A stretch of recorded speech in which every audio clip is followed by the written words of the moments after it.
家收睇上海世貿濱江花園特約嘅魅力上海。上海篇呢就有郭晉安同埋郭羨妮同大家介紹上海嘅規劃篇啦，跟住咧就由温兆倫我同大家介紹下上海嘅娛樂篇啊。講明係娛樂啦，啱去好玩嘅地方，一定帶大家去 happy。咁嚟到上海咧，冇乜理由唔去嗰個地方嘅。浪奔浪流就係上海外灘啦。上海外灘係位於外白渡橋至南浦大橋嘅黃浦江西岸，全長係4公里，係90年代上海10大最佳旅遊景點之一。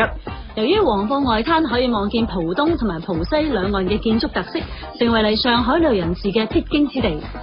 喺每晚嘅7點開始，外灘幾公里嘅建築物都逐一亮起射燈，可以講得話燈光燦爛奪目，將外灘嘅萬國博覽特色盡現眼前。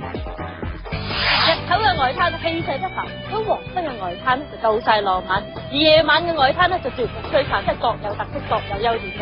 冇錯啦，上海除咗有咁多陶醉人嘅景色之外咧，就好多有夠耶又夠分嘅地方。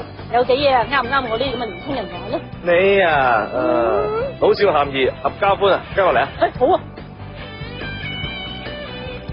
位於浦東新區世紀大道嘅上海科技館咧，佔地面積係68000平方米，建築面積咧係98000平方米啊，總投資達到15億人民幣，認真巴閉咧。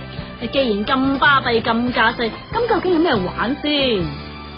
呢個館嘅主題區域咧，包括有生物萬象啦、地學探秘啦、視聽樂園啦、設計師搖籃啦、兒童科技園、頭像掃描站，同埋一陣間你會睇到嘅智慧之光啊！哇，係咁犀利！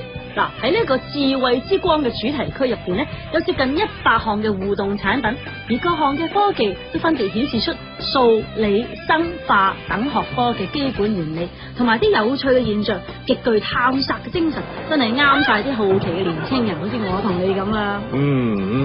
喂，呢個科技館呢，除咗係上海新興嘅旅遊熱點之外呢，裏邊每一個館都各有特色，各有科技教育意義，所以亦都成為學生哥課餘觀摩實習嘅理想場所，真係啱晒我同你啲咁好學嘅人士啦。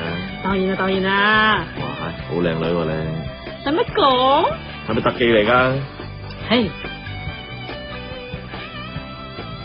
喂，呢個朋友好似有啲問題咁噃。問題就冇，會唔會係過咗鐘唔記得食藥咧？喂！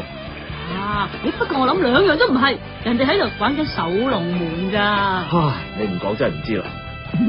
上海市政府投資15億興建嘅呢個科技館咧，集合咗科學啦同埋教育一身，俾啲朋友咧去觀光遊覽之餘咧，仲可以即係有教可以真係。嗱，上海除咗有咁 in 嘅旅遊點之外咧，當然亦都有啲懷舊 feel 嘅地方啦。咁啊，梗係啦，唔好講咁多，即刻帶大家睇睇好唔好？Let's go！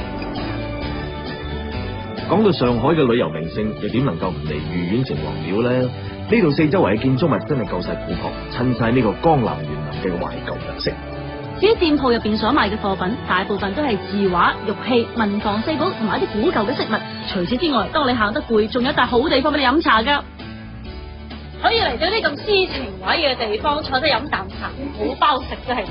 當然啦，嗱，飲茶咧最緊要就係講求氣氛啊嘛。呢間茶樓最出名嘅咧，飲嘅全部都係花茶。仲有啊，嚟親飲茶嗰啲平人嚟得飲茶就唔爭再食多個包啦，係咪？係好，即講即有。嚟到呢個地方，梗要試下最出名嘅小籠包啦。你講啦，我食啊。喂，你知唔知啊？閒閒地呢個每日銷售嘅小籠包超過2萬幾個啊！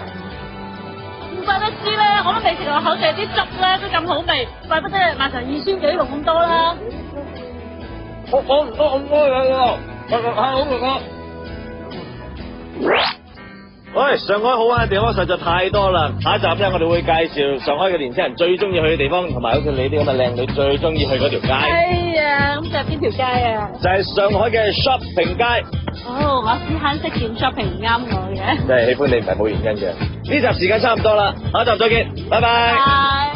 拜。喂，頭先係靚女最啱去嗰條 shopping 街邊。熱死啊！吓，喂，我照稿講嘅啫，你當真噶？嗰條街就喺嗰邊，不過唔啱你去啊。喺